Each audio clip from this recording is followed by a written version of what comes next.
Oke, tunggu sebentar ya. Lagi loading slideshow-nya.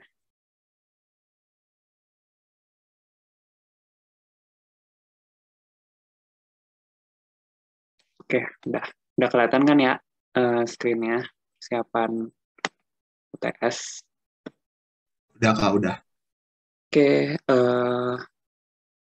hari ini kita bakalan review materi statistika dasar yang biasanya akan diujikan di UTS nantinya.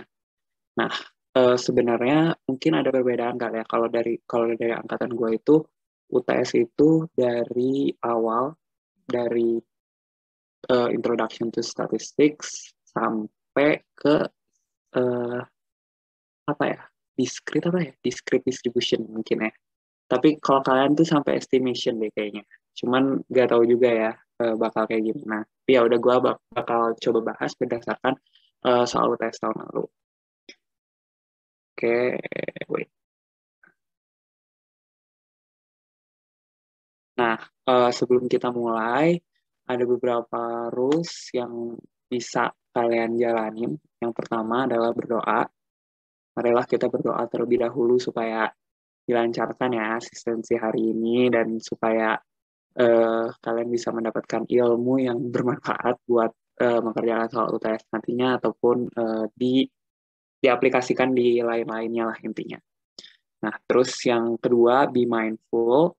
Jadi dimohon banget nih untuk diperhatikan dengan seksama materi-materi yang akan disampaikan hari ini. Kalau misalnya kalian ada yang mau ditanyain, tanyain aja, santai aja, jangan malu-malu.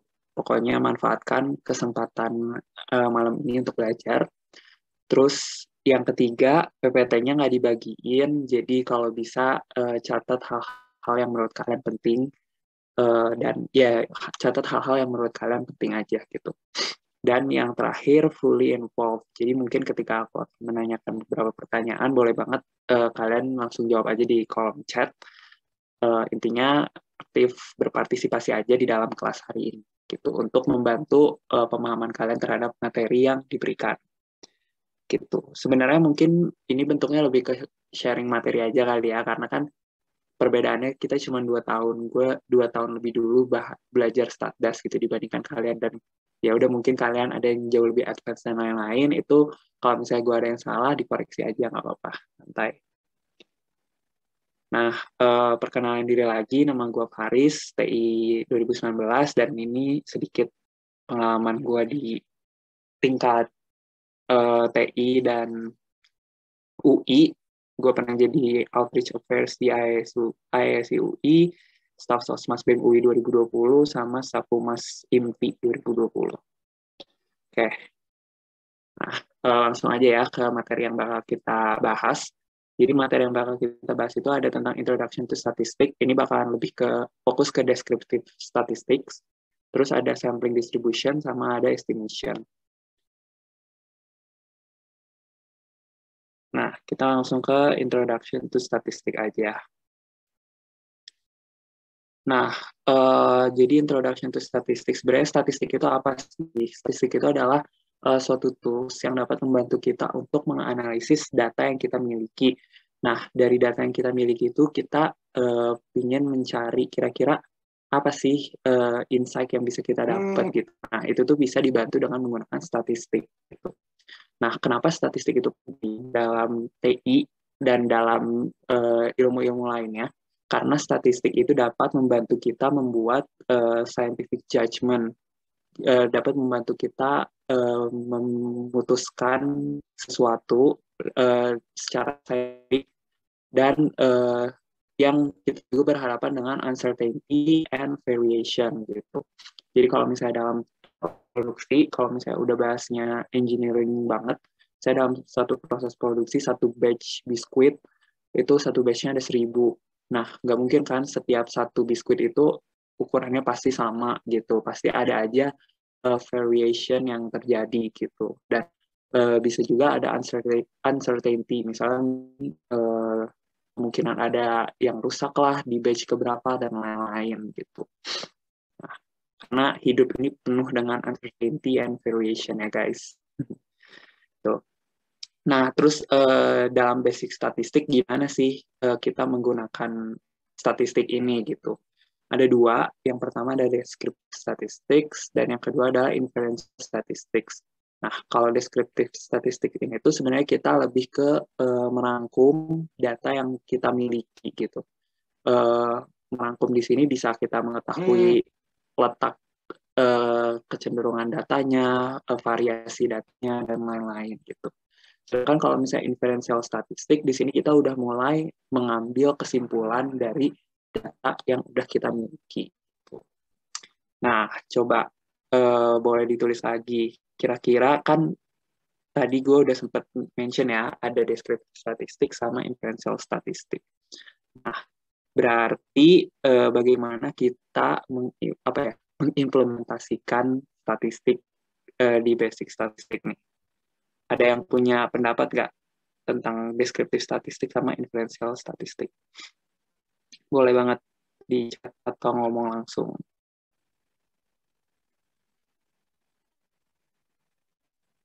Ada yang mau berpendapat? Oke, masih malu-malu ya. Nah, nggak apa-apa sih. Tapi ya intinya itu ya guys, kalau deskriptif statistik itu lebih ke kayak kita merangkum insight yang kita dapetin. Kalau misalnya inferential statistik itu lebih ke penjelasan kesimpulan gitu. Kita mencoba menarik kesimpulan dari data yang kita kumpulkan gitu. Nah, jadi intinya statistik itu merupakan science of data, benar-benar berkaitan banget sama data gitu.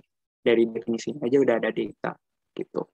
Nah, terus sebenarnya apa itu data? Data adalah collection of facts that are obtained through observation or measurement. Intinya ya data adalah serangkaian fakta yang kita kumpulkan gitu. Kayak misalnya mencari berat badan mahasiswa atau mencari tinggi badan mahasiswa gitu. Dan data itu sumbernya ada dua, primary sama secondary. Kalau primary itu yang kita nyari sendiri, sedangkan secondary itu yang sebenarnya orang tuh udah dapetin, kita jadi kayak ngerujuk ke data yang sebelumnya udah pernah diambil gitu.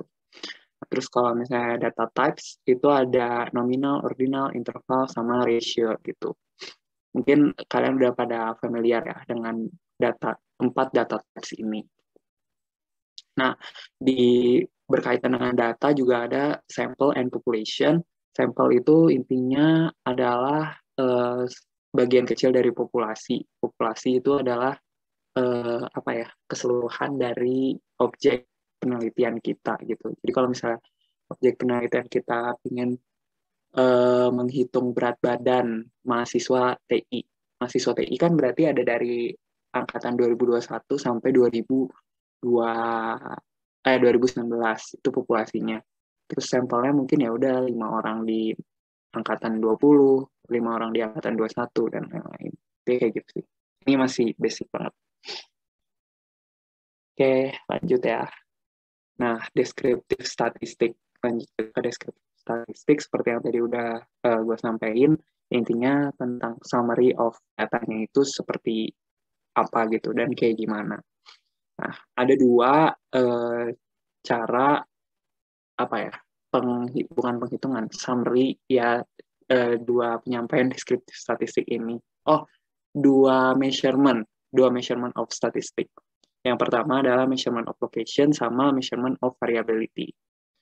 Jadi kalau measurement of location itu ada penghitungan rata-ratanya atau sample mean, dan juga penentuan mediannya atau perhitungan mediannya atau nilai tengahnya gitu. Terus kalau measure of variability itu ada banyak, ada range, interquartile, variance, standard deviation, sama coefficient of variation. Cuman yang paling sering digunain, kira-kira apa nih? Dari measure of variability, menurut kalian apa guys yang paling sering digunain? Apakah range, interquartile range, variance, standard deviation, atau coefficient of variation? Boleh ditulis di kolom chat guys. Yang paling sering kalian gunain, atau gue tunjuk kali ya.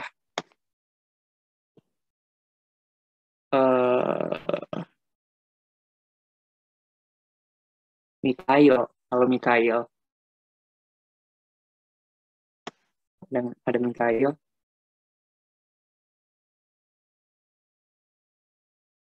Oke, nggak ada.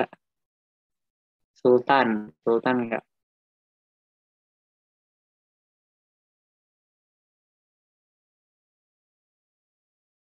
Range. Oke, menurut Samuel Timothy range. Menurut Efrina variance. Menurut Aisyah variance and standard deviation. Austin juga variance, standard deviation, variance sama standard deviation, variance, standard deviation. Oke, nah mostly jawabannya udah benar. Jadi yang paling sering digunakan di dalam statistik sampai ke inferential statistik, ya seterusnya itu sebenarnya variance sama standard deviation. Karena di sini kita jadi bisa mengukur sebenarnya apa ya, keberagaman datanya itu tuh kayak gimana gitu. Datanya seberagam apa gitu. Nah, terus ini ada beberapa rumusnya yang gue yakin kalian udah pada hafal lah ya, rumus-rumusnya gitu. Oke, jadi kita langsung lanjut aja ya. Nah, terus yang gak kalah penting dari descriptive statistik adalah data visualization. Jadi apa ya, data yang kita miliki itu tuh akan lebih mudah untuk dipahami jika divisualisasikan dalam bentuk grafik gitu. Nah, data visualization ini tuh bisa kalian lihat di sini, bisa bergantung berdasarkan data type-nya, dan bisa kalian sesuaikan aja kalau misalnya data type-nya bagaimana, kalian bisa menggunakan apa gitu, chart-nya, metode apa ya, grafiknya, dan kalau misalnya data type-nya gimana, kalian bisa menggunakan yang kayak gimana gitu. Ini disesuaikan aja. Terus kalau untuk ini skewness biasanya ketika kita menggunakan histogram sih, yang kita jadi histogram sama ini box plot ya, histogram sama box plot, kita jadi bisa ngeliat skewness-nya itu kayak gimana gitu, apakah dia left skew, symmetric, atau right skew gitu. Dan masing-masing ini tuh punya karakteristiknya masing-masing gitu. Kalau misalnya left skew berarti mediana lebih besar daripada mean. Terus kalau misalnya symmetric berarti mediannya sama dengan mean, dan kalau misalnya right skew berarti mediannya lebih kecil daripada mean gitu. Overall sebenarnya materinya ini aja. Kira-kira ada yang mau ditanyain dulu nggak dari materi deskriptif statistik? Sebenarnya benar-benar ringkas banget sih. Kalau kalian ada yang mau ditanyain boleh banget, silakan.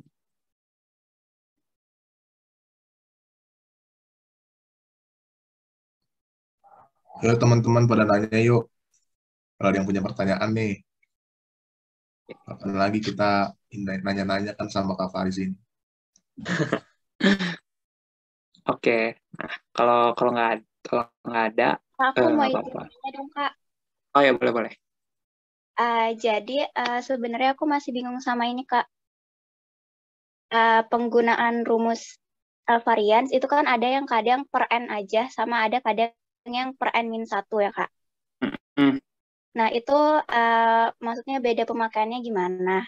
Terus yang kedua, aku pengen nanya yang itu tadi, kemiringan kurva yang di box plot itu kalau misalnya yang right nih Kak, itu kan median lebih kecil daripada mean. Nah, itu tuh maksudnya apakah datanya rata-rata besar atau datanya terlalu kecil atau gimana ya Kak yang menyebabkan kemiringan itu? Makasih Kak. Oh, oke. Oke, pertama yang variance dulu. Sebenarnya ini rumusnya sama-sama aja guys. Karena kalian ngitung manual, jadi disesuaikan aja sama yang paling gampang itu kayak gimana gitu. Sebenarnya kalau misalnya dilihat untuk perhitungan manual lebih gampang kayaknya ini sih, pakai yang ini. Dibandingkan kalian ngitungin datanya satu-satu dikurangin rata-ratanya dikuadratin gitu. Lebih baik mungkin kalian di kuadratin dulu datanya satu-satu dijumlahin gitu. Terus ini juga kalian datanya dijumlahin terus baru dikuadratin, mungkin akan lebih mudah gitu. Jadi sebenarnya penggunaannya sama aja gitu. Intinya ini kalau misalnya dipecah sedemikian rupa bisa jadi kayak gini gitu bentuknya. Gitu. Tergantung enaknya kalian ngitung manual kayak gimana. Gitu. Nah, terus untuk skewness ini sebenarnya ini untuk melihat kecenderungan datanya sih. Kalau misalnya dimulai dari yang simetrik dulu ya, dimulai dari yang simetrik. Berarti kan ini min-nya sama dengan median. Berarti apa ya?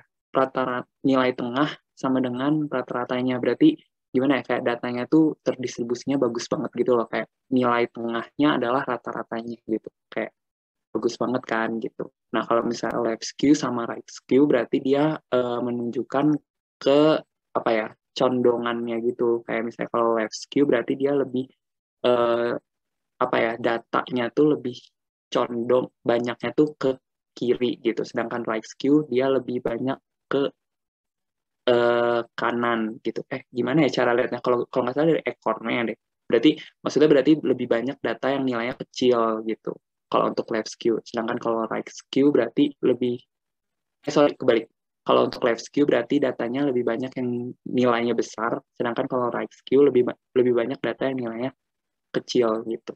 Gitu aja sih sebenarnya untuk ngelihat condongan datanya itu seperti apa. Gitu. Jelas nggak Laili? Angelina. Laili kan ya tadi yang. Iya, iya jelas Kak. Makasih banyak ya Kak. Oke. Oke deh. Ada lagi? Oke. Kita lanjutin dulu aja ya. Nah, jadi ini ada soal. Sebenarnya soalnya diambil dari yang tahun lalu sih. Dan ya kalau kalian juga bisa baca di Milbanya. Nah, ini ada data jarak tempuh mahasiswa TUI ke UI. Nah, terus disuruh buat histogram sama buat box plot. Nah, sebenarnya gue mau disclaimer dulu. Jadi gue udah bikin ini jawaban soal ini, tapi hasilnya itu beda sama software dan gue tuh nggak tahu juga apa ya, bingung juga gitu kenapa bisa beda sama software. Cuman intinya di sini gue bakal lebih kejelasin step by stepnya aja, dan kalau misalnya ada yang keliru kalian bisa uh, sampein juga ke gue ya gitu. Cuman intinya step by step pembuatannya itu bakal seperti inilah.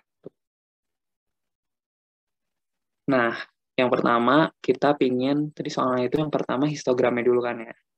Nah, yang pertama untuk membuat histogram kita itu perlu membuat tabel distribusi frekuensinya dulu. Nah, tapi sebelum kita bikin tabel distribusi frekuensi, kita perlu tahu dulu interval datanya sama apa ya, lebarnya gitu, lebar intervalnya gitu. Nah, untuk mencari interval datanya, kita bisa banget pakai rumus 2 pangkat K lebih besar daripada N, di mana K-nya adalah jumlah interval dan N-nya adalah jumlah data. Karena jumlah data yang 48, jadi langsung dimasukin aja, dan pakai rumus, pakai perhitungan logaritma, akhirnya dapat K-nya lebih besar daripada 6.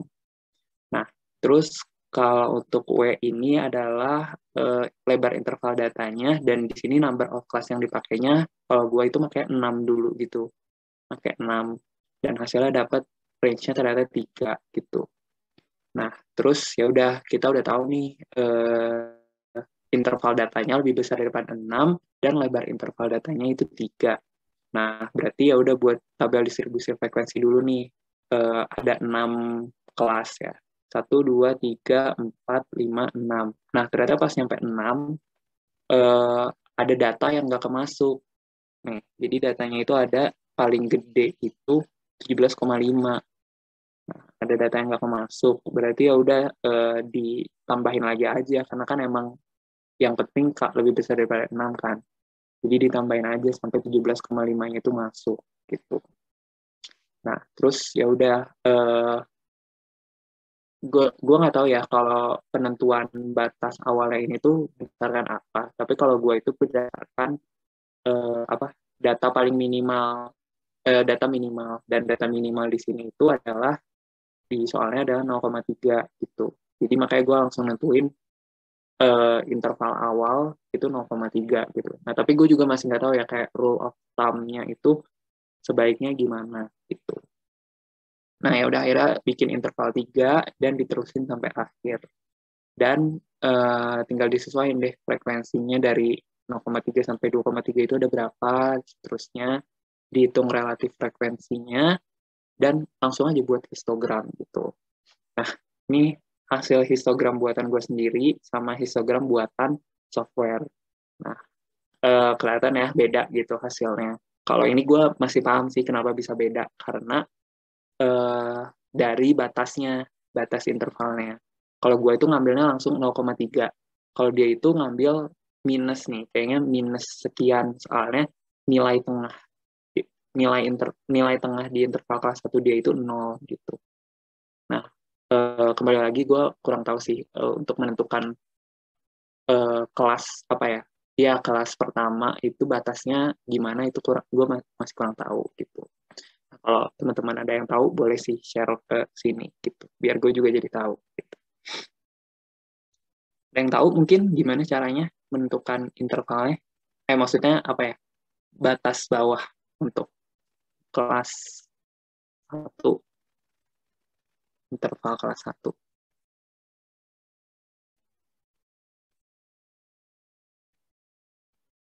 Oke, kalau ada yang tahu boleh langsung aja ya nanti di tengah-tengah untuk nyampein juga nggak apa-apa banget. Di sini kita belajar bersama. Nah, lanjut ke 1B buat box plot. Nah, untuk bikin box plot intinya itu ada 3. Ada 4 yang perlu kalian ketahui. Yang pertama mediannya, yang kedua kuartil bawahnya, yang ketiga kuartil atasnya, yang keempat adalah jarak interkuartilnya. Karena kalau box plot sendiri, gimana ya? Gue nunjukin gambar box plot yang ini deh. Nih, jadi, nah ini kan box plot nih. Nah, box plot itu sebenarnya yang ini kan si ininya apa kuartil bawahnya Q1-nya ini. Nah, ini adalah Q2-nya atau mediannya. Nah, ini adalah Q3-nya atau kuartil atasnya. Nah, dari sini ke sini adalah jarak interkuartilnya. Nah, baru setelah kalian tahu ketiga itu, kalian bisa nentuin nih batas atas sama batas bawah gitu. Jadi ya intinya kalau mau bikin box plot harus tahu 3 poin itu dulu intinya. Oke, lanjut. Nah, udah nih, kalau gue itu ngitung, sebenarnya ada beragam cara ya untuk bisa mengidentifikasi kuartil atas, tengah, atau bawah. Saya pakai rumus ini, kalau ini gue rumus SMA sih, gue inget SMA sempat belajar ini untuk nentuin median sama Q1 sama Q3. Nah, jadi pertama kita cari dulu letak mediannya. Nah, kalau letak median itu cukup jumlah data dibagi 2. Ini kalau datanya genap ya, guys. Kalau datanya genap, itu cukup jumlah data dibagi 2. Sedangkan kalau letak data kuartil bawah, itu cukup jumlah data dibagi 4. Dan kalau kuartil atas itu 3/4 dari jumlah data. Nah, ini kita ambil median dulu. Setelah kita tahu letak mediannya itu ada di data ke-24, kita bisa lihat lagi nih tabel distribusi frekuensi yang udah kita bikin. Nah, data ke-24 itu ada di mana? Kita lihat aja dari relatif frekuensinya. Ternyata di kelas kedua, relatif frekuensinya paling gede itu 36. Kan 24 termasuk 24 lebih kecil daripada 36 kan. Berarti ya data ke-24 itu ada di kelas ini. Nah, kita udah tahu ada di kelas ini, terus ya udah langsung kita masukin ke rumus ini. Tepi batas bawah tambah W-nya lebar intervalnya kali setengah N. Setengah N itu tadi letak mediannya, min F. F itu frekuensi sebelum kelas dia per F itu adalah frekuensi kelas dia. Jadi misalnya tadi kan si median itu ada di sini, ada di kelas ini. Nah, frekuensi sebelum dia, lihat aja sebelumnya, ada 17. Ada 17 relatif frekuensi ya, relatif frekuensinya ada 17. Dan frekuensi dia ada 19. Gitu. Ya udah tinggal dimasukin aja, tapi batas bawahnya itu 1,9 karena 2,4 kurangi 0,5. Ditambah lebarnya 3 dikali setengah kali 48 letak data mediannya dikurangi relatif frekuensi sebelumnya 17, per frekuensi dia ada 19. Nah, hasil nilai mediannya adalah 3 gitu. Dan sama sih untuk kuartil bawah sama kuartil atas juga sama, tinggal diganti aja letak ininya. Kan kalau tadi pakainya letak median setengah per 4. Berarti kalau untuk Q1 seperempat N, dan kalau misalnya untuk kuartil atas itu 3/4 N gitu. Nah, sebenarnya, oh ya, lanjut dulu. Nah, udah dapat nih nilai median Q1 sama Q3-nya. Terus ya udah langsung kita cari jarak interkuartilnya. Itu tinggal di Q3 kurangi Q1 aja. Hasilnya adalah 2,1. Nah, untuk nentuin batas bawah sama batas atas, itu cukup kalau untuk batas bawah Q1 dikurangi 1,5 kali jarak interkuartil. Sedangkan batas atas itu adalah Q3 tambah 1,5 kali jarak interkuartil. Dan hasilnya ada, kalau batas bawahnya itu min 1,25, tapi jadi 0 aja, nggak apa-apa. Dan batas atasnya itu adalah 7,15 gitu. Nah, lagi-lagi ketika gue gambar punya gue dan software itu berbeda. Nah, kalau gue lihat kenapa beda, karena nilai Q3 hitungan gue sama hitungan software itu beda. Nah, gue juga nggak tahu kenapa, padahal gue ngerasanya hitungan gue itu udah bener, udah bener gitu. Kayak gue juga udah ngurutin semua data ini, dan emang Q3 itu ngurutin semua data ini, dan ya yang gue dapet kuartil atasnya itu emang 4 gitu nilainya. Sedangkan software nemunya kuartil atasnya itu 5,8. Udah gue jadi bingung intinya. Gue nggak tahu siapa yang salah. Tapi cukup fatal sih, karena kan di box plot ini kita bisa jadi identifikasi outlier ya. Nah, karena yang gue kuartil atasnya 4 yang berarti lebih kecil, jadi range dia itu lebih kecil juga gitu. Jadi karena range dia jadi lebih kecil, jadi lebih banyak outlier gitu, lebih banyak data outlier dibandingkan yang software. Gitu. Nah, sebenarnya gue juga nggak tahu sih kenapa bisa seperti ini ya, beda antara yang gue bikin sama yang software bikin. Tapi ya intinya step-step untuk membuat boxplot adalah seperti itu. Oh ya, gue pakai software Minitab untuk bikin grafik ini, boxplot sama histogram. Gitu. Mungkin ada yang punya ide kenapa bisa beda antara yang gue bikin sama yang software bikin di histogram dan di boxplot.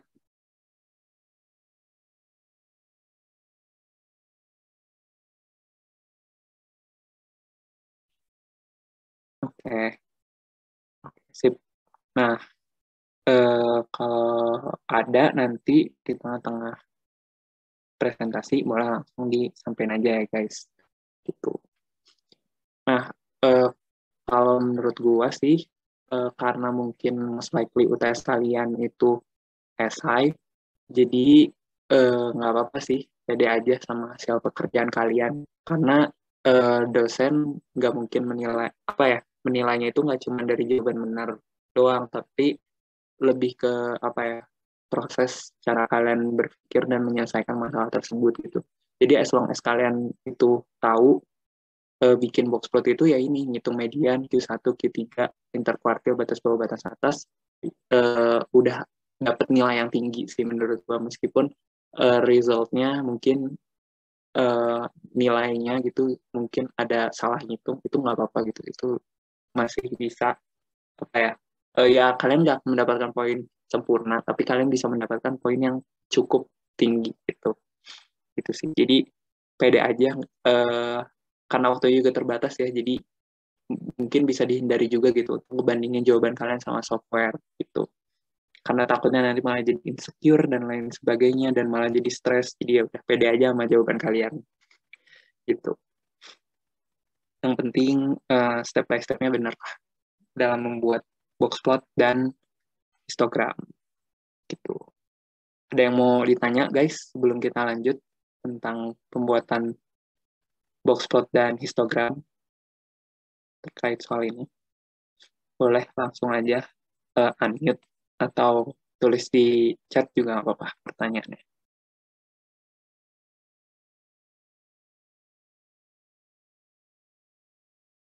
Oke, kalau misalnya ada pertanyaan yang muncul, boleh nanti langsung tanya aja.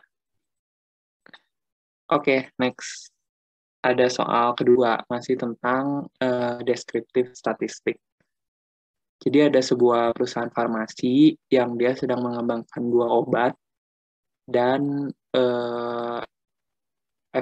evaluasi efektivitas obat tersebut adalah berapa lama efek penghilang rasa sakit dari obat tersebut. Terus si perusahaan ini tuh mengambil 12 sampel dari setiap jenis obat, dari obat A dan obat B dia ngambil 12 sampel. Dan dihitung efek penghilang rasa sakitnya itu berapa lama gitu. Nah, soalnya disuruh hitung mean, varians, dan standar deviasi untuk setiap obat. Terus berdasarkan mean sampel, obat mana yang lebih efektif, berdasarkan variabilitas, obat mana yang tampaknya lebih dapat diandalkan, dan jika biaya produksinya sama, obat manakah yang Anda rekomendasikan. Nah, ini sebenarnya pertanyaan bonus banget sih, karena menghitung mean, varians, dan standar deviasi itu sangat gampang ya guys. Jadi kayak harus bener nih pertanyaan-pertanyaan yang kayak gini. Nah, udah yang pertama langsung aja kita hitung mean sama varian sama standar deviasinya. Ini udah ada rumusnya. Terus ya udah langsung kita tinggal masukin aja dan ternyata hasilnya dapat mean obat A sekian, mean obat A lebih kecil daripada mean obat B. Terus kalau variansnya, varians obat A juga lebih kecil daripada varians obat B. Dan standard deviation-nya juga standard deviation obat A lebih kecil daripada standard deviation obat B. Udah, langsung berarti kita bisa ke pertanyaan yang selanjutnya. Jika dilihat dari mean, kira-kira obat mana yang tampaknya efektif? Kira-kira menurut kalian yang mana guys? Obat A atau obat B? Kalau dari mean-nya yang lebih efektif. Boleh tulis di kolom chat A atau B.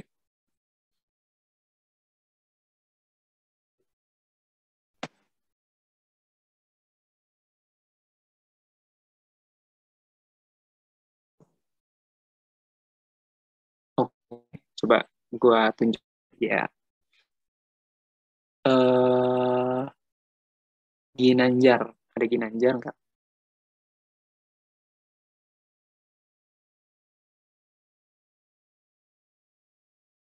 Oke, ke bawahnya Hani, ada Hani Savana.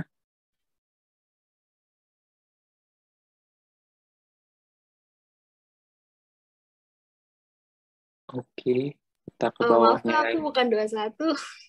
Aku Oh iya. BPH Pro. Maaf Kak, Oh, oke. di sini Nggak nemenin apa-apa. asis doang. Nggak apa-apa, jawab dong. Kak.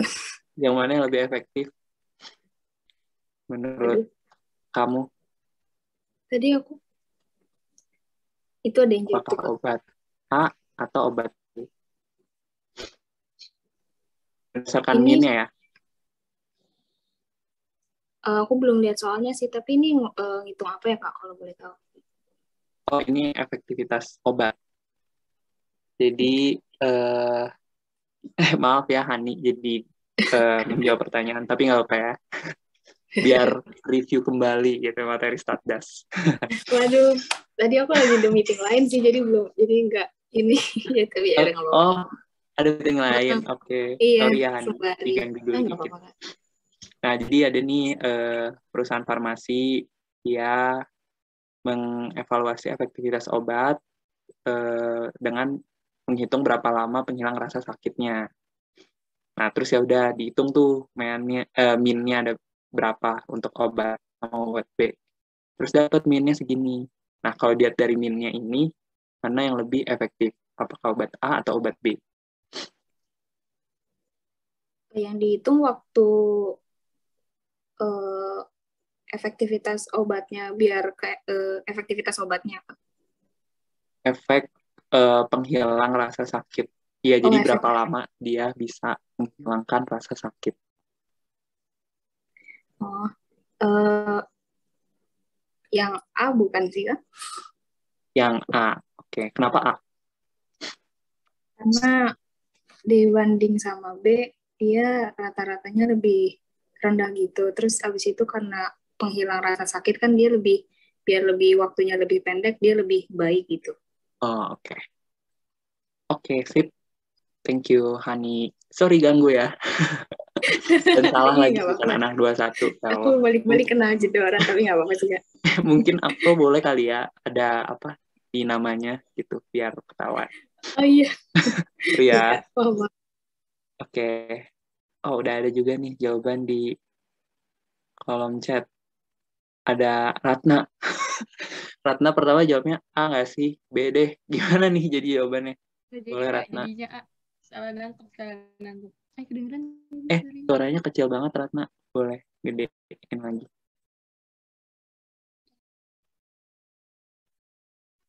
Halo. Oh, Kak. Kedengeran nggak, Kak? Kedengeran. Jadi gimana nih, A atau B? A. Tadi salah nangkep gitu, kirain efektivitasnya yang salah nangkep deh, pokoknya kirain ini yang efektivitasnya per poin gitu, bukan berapa lama gitu. Oh, jadi nangkepnya A ya? Iya, ya. Oh, oke. Oke, sip. Thank you, Ratna. Yang lain? Ini Samuel Timothy bilangnya B. Oke.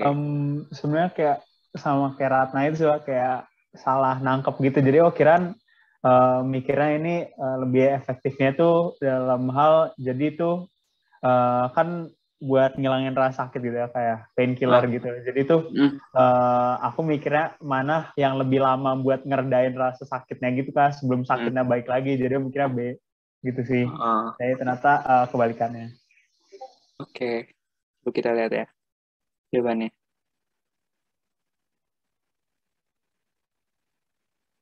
Nah, sebenarnya kalau gue sendiri juga mempersepsikannya sama sih sama kayak kalian. Jadi justru kan efek penghilang rasa sakit berapa lama kan? Justru semakin semakin lama semakin bagus nggak sih berarti painkillernya gitu sih. Itu yang gue pikirin, efek penghilang rasa sakit. Jadi kalau gue mikirnya benar sih B gitu. Itu yang lebih lama gitu. Atau ada salah ya? Salah menginterpretasi menurut kalian gimana? Cuman ya itu kalau gue juga mikirnya kayak efek penghilang rasa sakit berarti ini tuh bisa menghilangkan sakit semakin lama gitu kalau misalnya semakin tinggi gitu.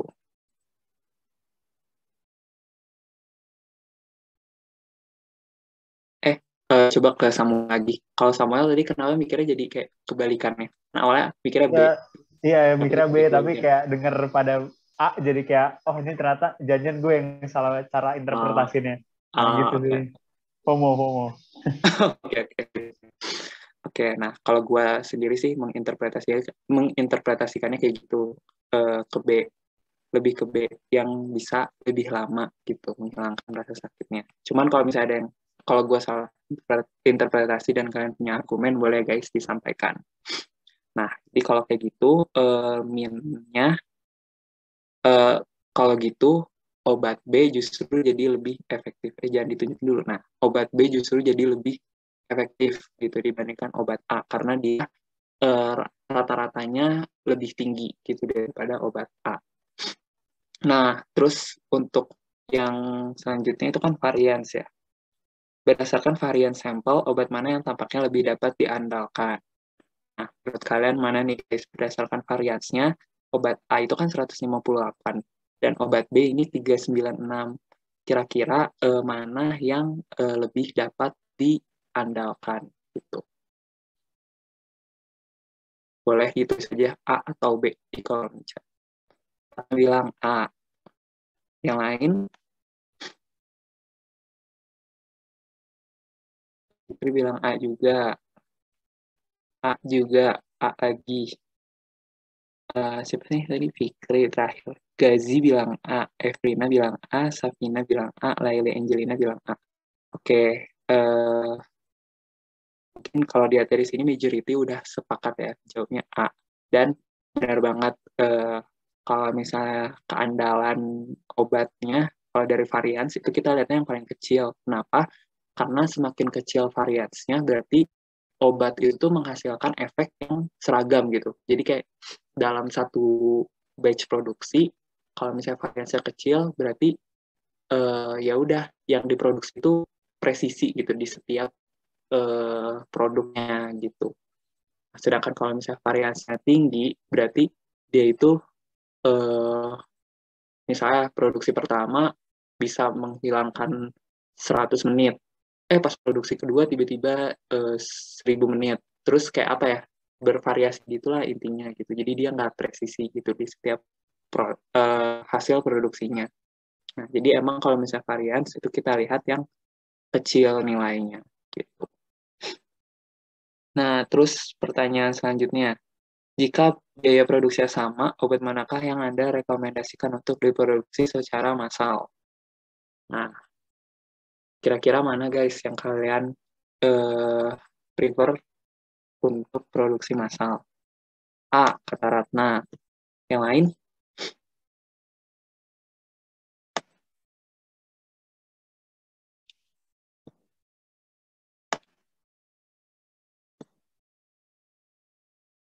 A juga, kata Samuel. Oke. Yang lain? Ada lagi? Ada yang B nggak menurut kalian? Yang diproduksi secara massal. Kan bagus nih. Rata-ratanya B tinggi banget. 270.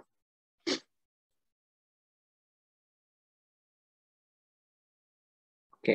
Nah, kita lanjut ya. Nah, jadi in my opinion, kalau misalnya kita mempertimbangkan untuk mass production, itu kita sebenarnya dua hal ini tuh dipertimbangin.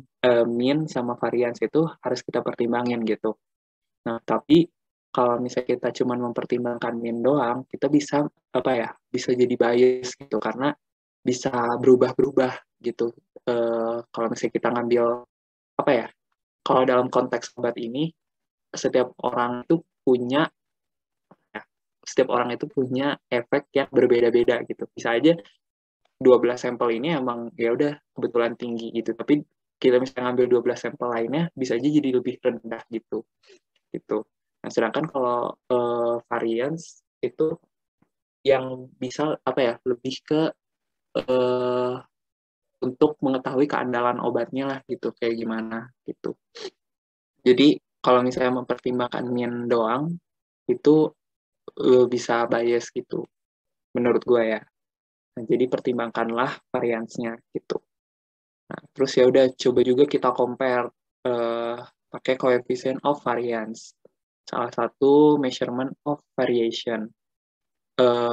Standard deviation obat A terhadap mean-nya itu berapa gitu. Dan standard deviation obat B terhadap mean-nya itu berapa. Dan ternyata standard deviation obat A terhadap mean-nya itu lebih kecil gitu dibandingkan obat B, yang berarti lebih dapat diandalkan gitu, karena standard deviation per mean-nya kecil gitu. Jadi kita bisa memilih untuk memproduksi obat A yang memiliki varians lebih rendah dibandingkan obat B yang memiliki rata-rata lebih tinggi gitu. So far itu sih. Ada yang ditanyain dulu sebelum lanjut? Gampang lah ya, cuman ngitung-ngitung mean variance gitu. Ini harus benar. Kalau ini harus akurat ya perhitungannya. Kan kalau tadi mungkin calculation-nya bisa salah. Mungkin yang gue juga salah sih karena pakai hasilnya beda sama software gitu. Tapi kalau yang ini harus benar. Kenapa? Oh, boleh. Evrina mau nanya. Boleh, Evrina, silakan.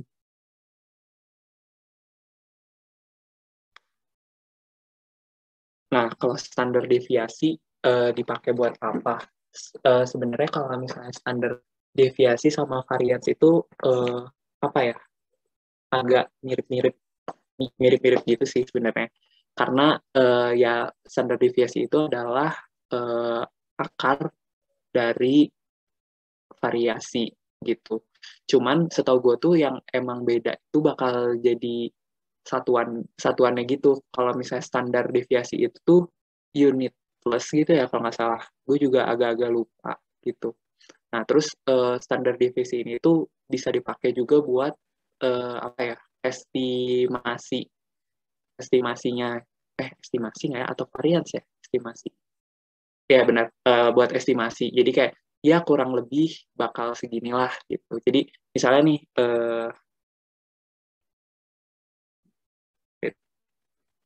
kayaknya jangan estimasi deh, karena takutnya estimasi, maksudnya terms-nya jangan estimasi, karena takutnya overlap sama materi estimation. Cuman ya perkiraan lah gitu, perkiraan. Kayak misalnya min obat A itu 235,583. Nah, standard deviation-nya 12,6.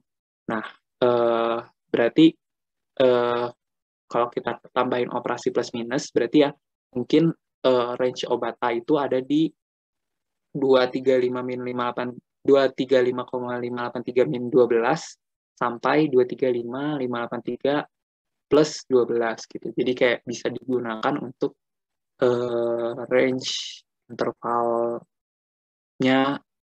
nilai obat A itu segimana gitu. Gitu sih. Itu yang gua tahu. Tapi nggak tahu ya. Kalau kalian ada yang lebih tahu lagi boleh guys, silakan. Jelas nggak, Evrina? Oke, sip. Mantap. Oke, lanjut ya guys. Nah, introduction to statistic udah. Kita langsung aja ke sampling distribution. Nah, materi sebelum sampling distribution itu sebenarnya ada probability sama continuous probability distribution sama discrete probability distribution. Cuman nggak gue jelasin di sini karena di soal tahun lalu tuh dia bahasnya sampling distribution aja gitu. Jadi ya udah gue bahasnya sampling distribution aja gitu. Nah, sebenarnya apa bedanya sampling distribution sama continuous dan discrete probability distribution? Nah, kalau yang gue tahu, continuous sama discrete probability distribution itu dia bukan mengestimasi apa ya? Ya itu adalah distribusi dari populasi suatu data gitu. Ya, itu adalah distribusi populasi suatu data. Nah, sedangkan kalau di sampling distribution, kita tuh pengen tahu nih distribusi dari sampling suatu data, dari sampel suatu data. Nih, dari populasi ini kan kita ambil sampel, terus ya udah sampel ini tuh kita gunakan untuk menggambarkan populasinya gimana gitu. Itu ya benar. Sampling distribution is a distribution of all of the possible value of statistic for given size sample selected from a population. Itu sepenangkapan pasti seperti itu ya. Nah, terus sampling distribution ini tuh sebenarnya ada dua. Ada sampling distribution for means sama for variance. Nah, terus kalau misalnya dari for means ini tuh ada teorem yang penting banget, yaitu tentang central limit theorem. Ini benar-benar kepake di mana-mana. Karena ya nggak tahu sih karena apa, tapi ya udah kepake aja di mana-mana. Jadi ketika kita punya sampling dengan sampling dari suatu populasi yang kita itu nggak tahu dia itu populasi apa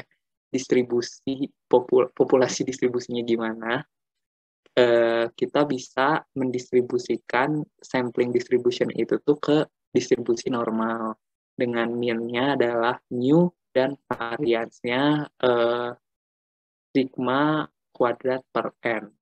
Nah, tapi syarat utamanya adalah sample size-nya harus besar gitu. Nah, ini nih yang poin-poin yang harus pertimbangin. Central limit theorem holds under the following condition. For any population distribution, if n lebih besar daripada 30, jadi kalau bisa sampel size-nya besar atau kalau diangkakan lebih besar daripada 30. Nah, gue juga nggak tahu ya kenapa 30. Tapi ya udah, lebih besar dari 30. Nah, atau n-nya kurang dari 30, tapi kita udah bisa memprediksi nih, kayaknya population distribution-nya itu ya mirip-mirip normal lah, gitu, mirip-mirip normal distribution. Atau nilai berapa aja dari sampel size-nya asal population distribution-nya normal. Gitu. Nah, sebenarnya kepake bangetnya di sini sih, for any population distribution if n lebih besar daripada 30. Karena ya kita kan nggak mungkin tahu ya distribusi populasi distribusinya mengikuti apa. Karena kan emang tugas kita untuk mengestimasi distribution population itu kayak gimana gitu. Nah, itu Oke. Nah, terus ini ada beberapa contoh sampling distribution. Ada 4 yang paling sering digunain. Ada normal distribution, t-distribution, chi-square distribution, sama f-distribution.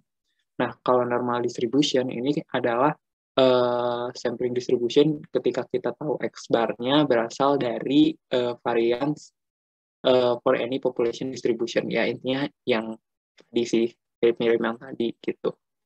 Nah, mirip-mirip yang central limit theorem, tapi di sini kita tahu nilai variance-nya. Kita tahu nilai variance populasi ya, variance populasinya. Nah, bedanya sama t-distribution, kita itu nggak tahu variance populasinya itu berapa. Makanya kita menggunakan variance sample atau S gitu. Jadi itu ya guys bedanya. Kalau normal, kita tahu variance population-nya, sedangkan kalau t-distribution, kita nggak tahu variance populasinya, dan kita menggunakan S untuk mengestimasi variance. Gitu.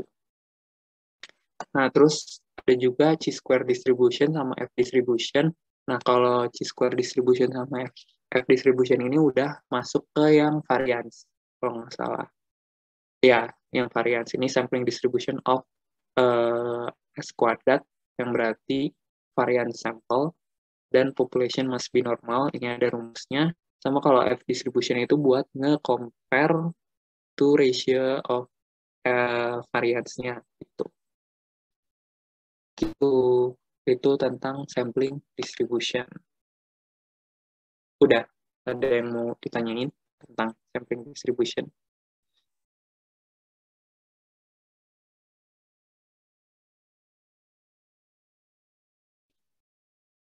Oke, mungkin jelas kali ya untuk saat ini. Tapi kalau ada yang mau ditanyain, langsung tanyain aja. Nah, kita langsung ke soalnya. PT Astra Honda Motor, bla bla bla. Dalam 1 tahun pertama, program pemeliharaan manajer penjualan menemukan bahwa tagihan perbaikan rata-rata adalah 15,3 dengan standar deviasi 7. Misalkan manajer penjualan mengambil sampel acak sebanyak 49 pelanggan. Bagaimana sampel acak terdistribusi? Berapa probabilitas? Misalkan sekarang, oke. Nah, coba dari soal ini menurut kalian yang A itu jawabannya apa? Bagaimana sampel acak terdistribusi dan mengapa? Mengapanya ntar aja deh. Bagaimana sampel acak terdistribusi dulu. Boleh tulis aja di kolom chat, guys. Menurut kalian, bagaimana sampel acak terdistribusi?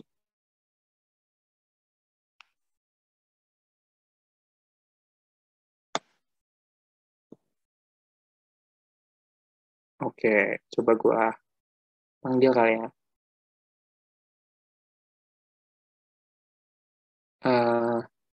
Elisia. Ada Elisia nggak? L-Y ya. Elisia. Ada Elisia.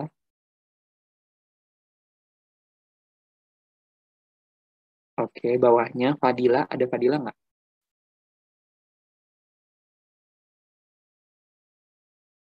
Oke, bawahnya lagi ada Faisal Majid. Oke, ya udah, langsung kita bahas aja. Bagaimana sampel acak terdistribusi normal? Terdistribusi normal ya, ini dong, ke spill jawabannya. Bagaimana sampel acak terdistribusi? Nah, kalau menurut gua, ini mengikuti central limit theorem yang udah kita bahas gitu. If we are sampling from a population with unknown distribution, kita bisa mengestimasi sampling distribution-nya adalah normal dengan melihat sampel size-nya yang nilainya besar. Nah, karena sampel size-nya ada 49 yang lebih besar dari 30, jadi ya udah asumsinya terpenuhi. Jadi ya udah itu distribusi sampelnya adalah mendekati distribusi normal gitu menurut gue ya. Nah, kenapa normal juga? Karena di sini udah diketahui sih perbaikan rata-rata dan standar deviasinya gitu. Yang berarti udah dikasih tahu nih standar deviasi populasinya sama apa? Standar deviasi populasi yang berarti varians populasinya juga diketahui sama rata-rata populasinya gitu. Nah, terus ya udah langsung ya. Berapa probabilitas sampel acak akan memiliki biaya perbaikan rata-rata melebihi $16?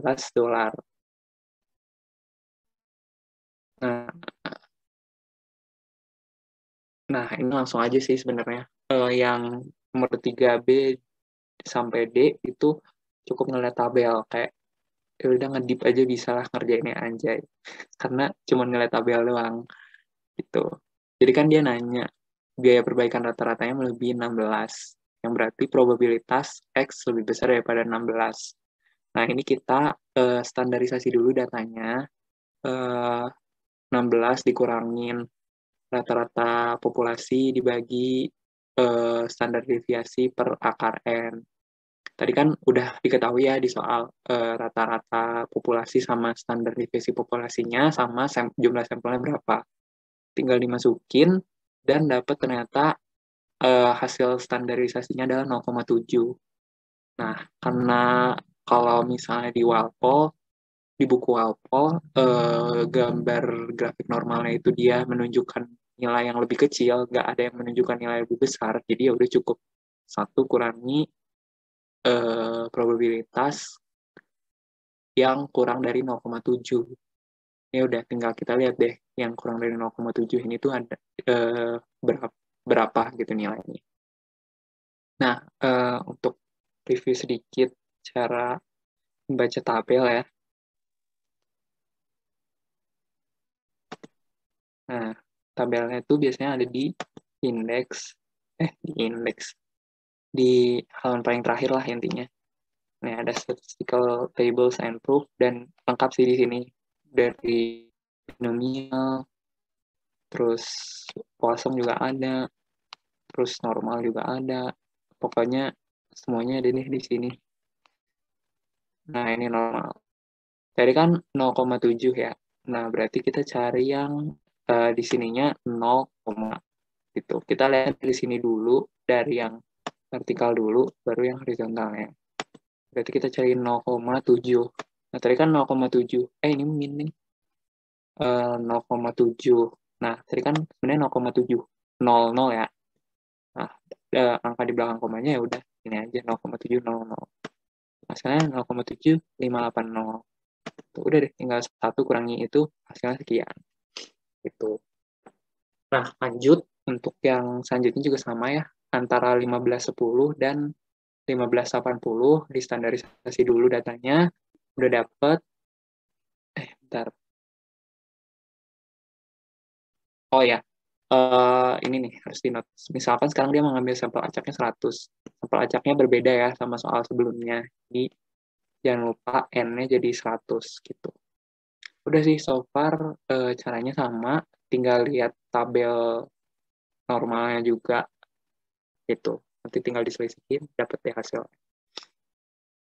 Sama terakhir, sebenarnya gue kurang paham sih sama apa ya, kalimat-kalimat yang ada di sini. Apalagi ini nih, dia mencatat bahwa biaya ini tidak sampai status standar deviasi. Nah, ya udah ini akhirnya gue lupakan aja deh karena gue kurang paham ya sama ini. Nah, berarti gue fokus ke sini. Berapakah probabilitas tagihan perbaikan sebesar $14? Gitu. Fokusnya ke situ dulu aja, hitung probabilitas tagihan lebih besar daripada $14. Lebih besar atau kurang? $14 atau kurang. Nah, ya udah langsung aja hitung probabilitas X kurang dari 14. Dengan di ini, dia sampelnya baru lagi, ada 50 sepeda motor, dan dengan nilai rata-rata sama standar deviasi yang udah dihitung, ya udah deh langsung aja masukin ke rumusnya, dapat hasilnya ternyata min 1,33. Terus dilihat ke tabel normal, ternyata probability-nya adalah 0,0951. Yang berarti probabilitas transaksi di bawah $14 adalah 9,5% gitu. Nah, udah nih kan, dapat nih kita probabilitasnya.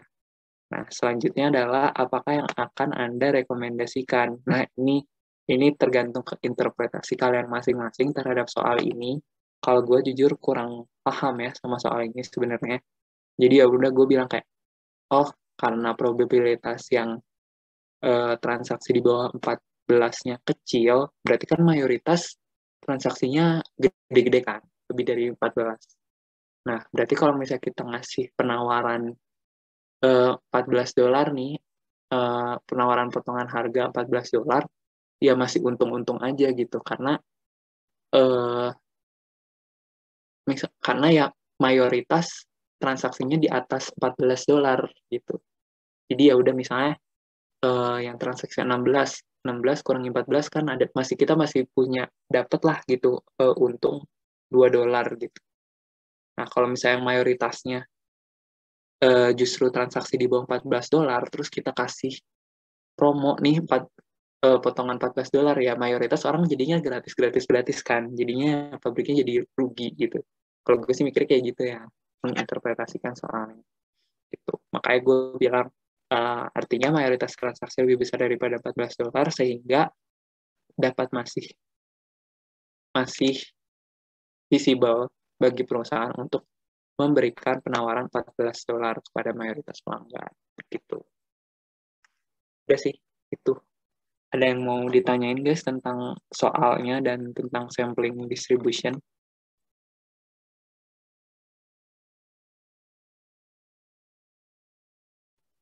Oke, so far clear ya.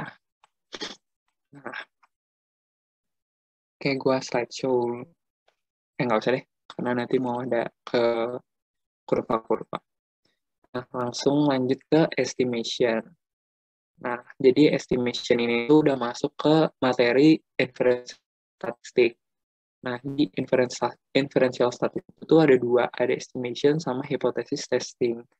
Nah, kalau estimation itu intinya kita kayak estimasi kita lah intinya, kepercayaan kita.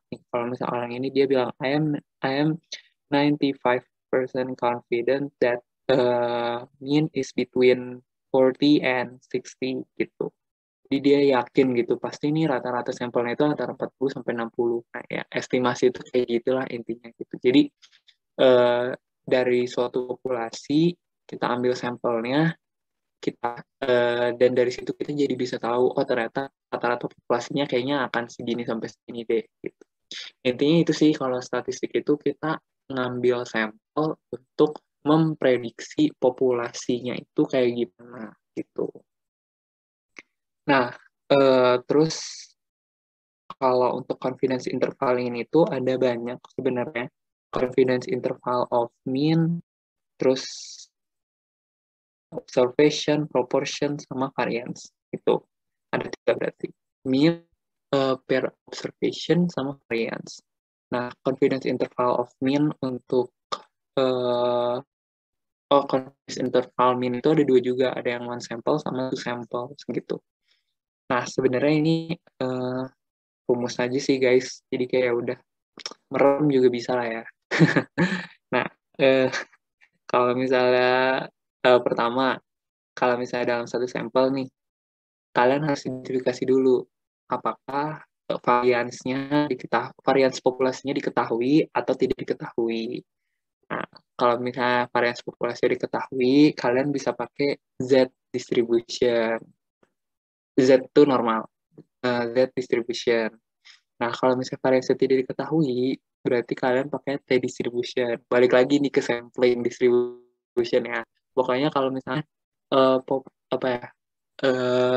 mean population-nya diketahui normal. Kalau misalnya mean population-nya tidak diketahui, T distribution gitu. Ya udah, kalau rumusnya intinya sama-sama aja, tapi kalian kuncinya harus tahu di situnya aja sih. Di Z kapan make normal atau Z distribution sama T distribution gitu. Nah, terus kalau misalnya sample itu ada 3 kondisi kan? Iya, kalau misalnya di sampel itu ada 3 kondisi. Pertama, apakah kita tahu? Sorry, ini 2 harusnya. Sorry ya, ini 2. Apakah kok dari tadi gue ngomongin mean ya? Varians maksudnya. Apakah varians sampel 1 sama varians sampel 2-nya diketahui? Nah, kalau misalnya kalian tahu varian sampel 1 sama varian sampel 2-nya, balik lagi berarti pakai normal distribution.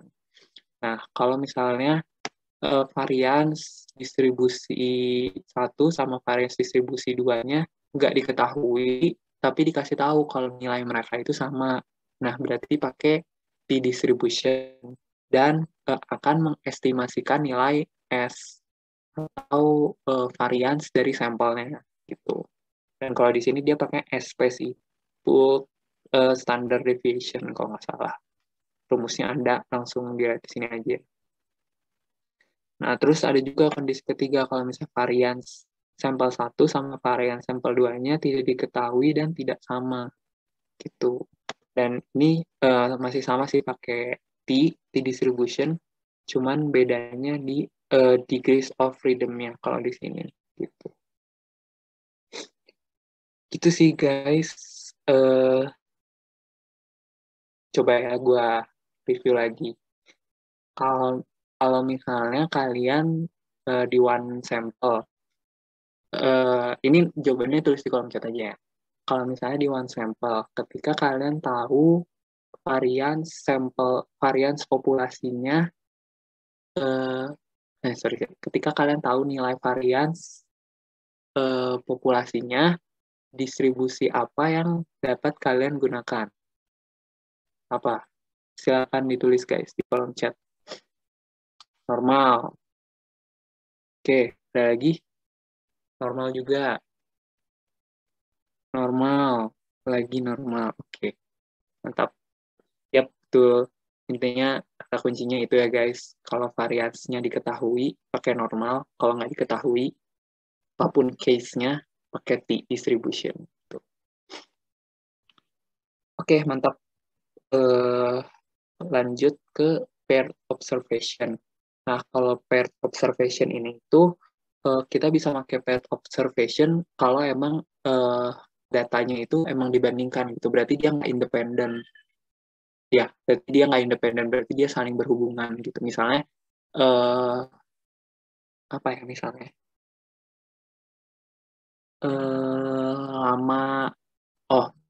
Misalnya lama waktu reaksi senyawa kimia sebelum dikasih katalis sama setelah dikasih katalis gitu. Itu kan kita membandingkan keduanya kan, dan keduanya tidak independen gitu.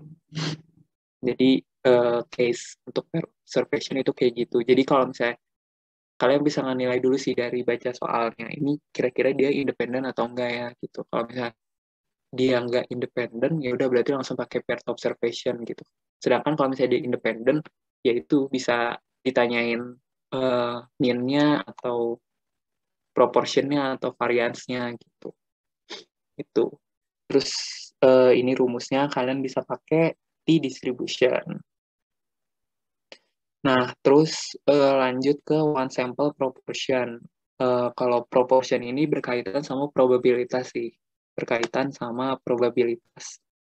Karena kita kan ingin mengestimasi proporsinya kan gitu.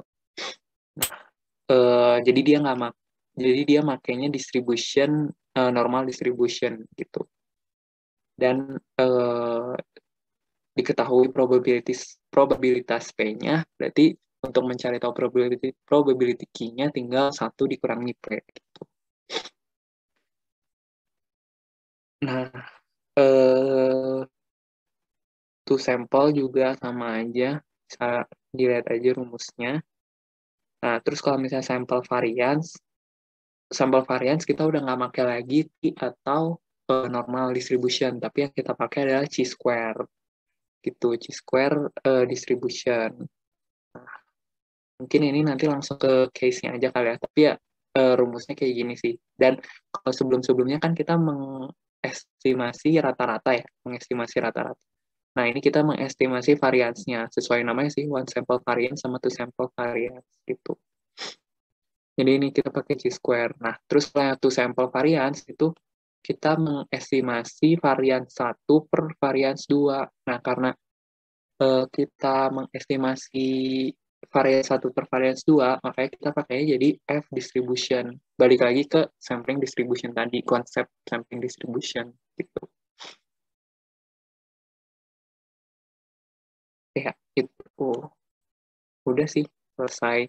Kayak ya udah untuk perhitungan-perhitungan ini sih enaknya langsung case-nya aja gitu. Langsung kalian aplikasikan ke soalnya gitu. Nah, oke lanjut ke soal. Soalnya ini gue ngambil dari soal yang tahun lalu juga intinya. Nah, sampel acak dari 25 mobil Fortuner dengan tahun dan model yang sama menunjukkan nilai konsumsi bahan bakar berikut dalam kilometer per liter. Asumsikan konsumsi bahan bakar untuk mobil tahun ini terdistribusi secara normal. Nah, ini udah dikasih tahu nih. Asumsikan konsumsi bahan bakar untuk model tahun ini terdistribusi secara normal. Berarti population distribution-nya normal. Gunakan sampel untuk menentukan 95% confidence interval untuk konsumsi bahan bakar rata-rata populasi. Nah, terus yang selanjutnya gunakan sampel untuk menentukan 95% confidence interval variance, tentukan kebutuhan bahan bakar rata-rata sama probabilitas sampel rata-rata sampel kedua lebih besar dari batas confidence interval PA. Gitu. Nah, udah langsung aja kita gas ya membahas. Nah, kan nih kalian bisa lihat nih di soalnya. Dia kan langsung sampel acak. Terus dia ngasih tahu sampelnya. Terus ya udah gitu doang gitu. Nggak ada lagi informasi lain. Nah, ya udah berarti kan kalian nggak tahu dong variance population-nya itu berapa. Nah, langsung deh karena variance population yang nggak tahu berarti pakainya T distribution gitu. Nah, ya udah karena standar deviasi populasi tidak diketahui dan populasi berdistribusi normal, jadinya kita menggunakan T distribution. Terus ya udah, terusnya kan ini tinggal kita cari dulu aja X bar atau min-nya berapa, min sampelnya, hitung satu-satu, ini dihitung satu-satu. Terus standard deviation sampelnya berapa, terus sama kita lihat tabel T distribution. Nah, karena di sini dia mintanya confidence intervalnya itu adalah 95%, kan 95%, berarti alfanya itu 100% dikurangi 95%, yang berarti 0,05. Nah, 0,05-nya dibagi 2, karena ada 2 interval. Interval bawah sama interval atas. Dibagi 2, dibagi 2 sama degrees of freedom-nya itu sampel kurangin 1. Sampelnya kan ada 25. 25 kurangi 1, 24. Terus ya udah tinggal kita cari di tabel. Nah, tabel T-nya. V-nya itu kan tadi degrees of freedom, N-1. N-1-nya 24. Ini alfanya 0,05 per 2. 0,025. Ini ya, mana sih? Ini 2,064. Udah deh, kita dapat T-nya 2,064. Ya udah deh, tinggal langsung dihitung aja gitu. yang satu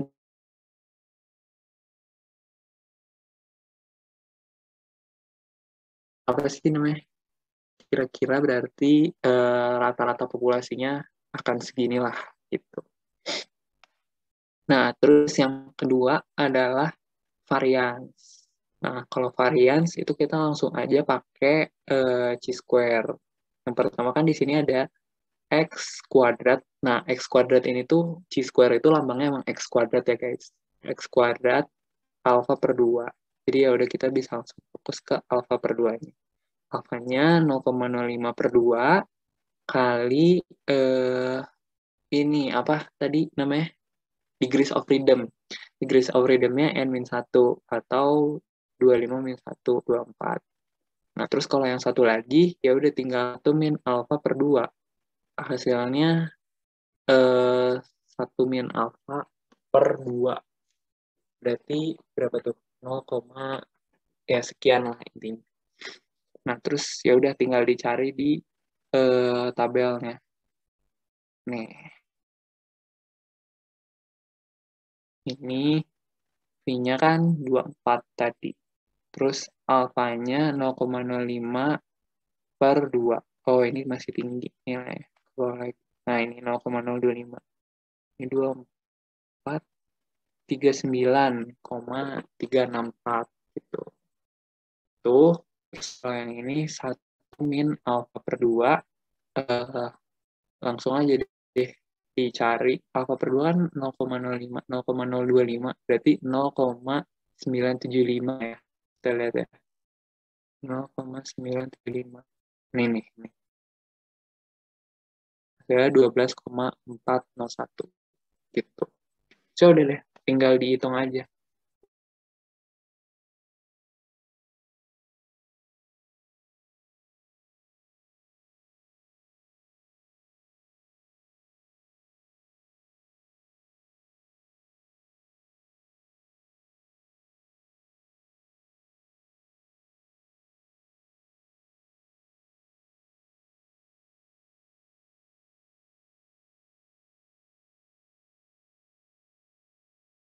Jadi dia itu kan kayak tentu 11,758.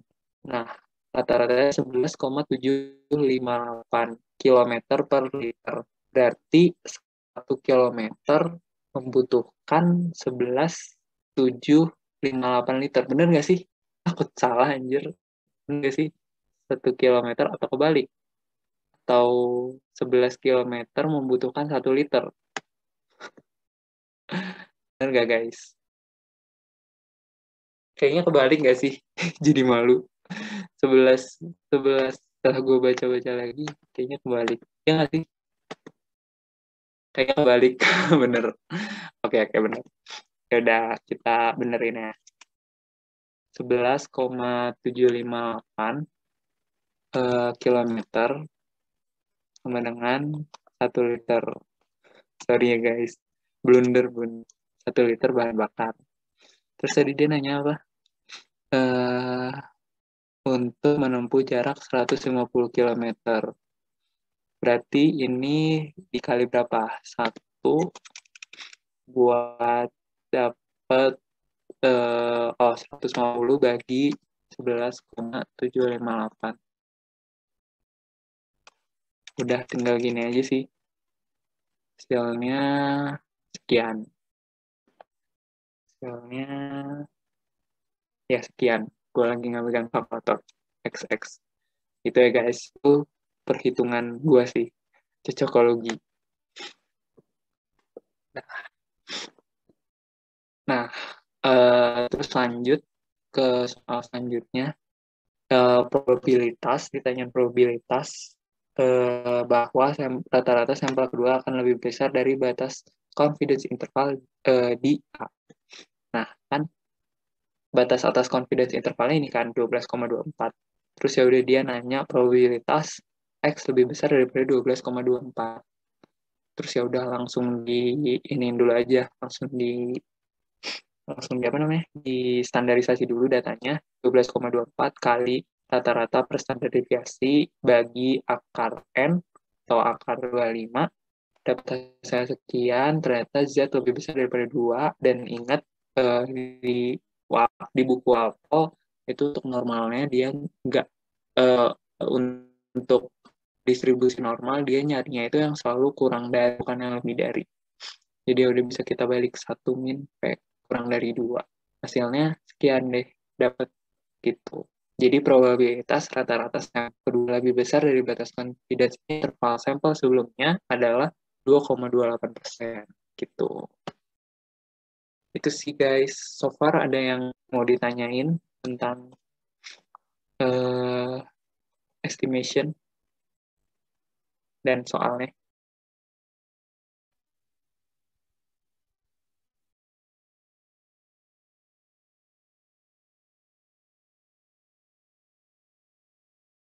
Oke, gak ada yang mau nanya?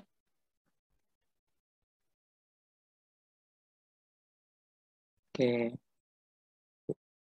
Gampang lah ya, Satdas.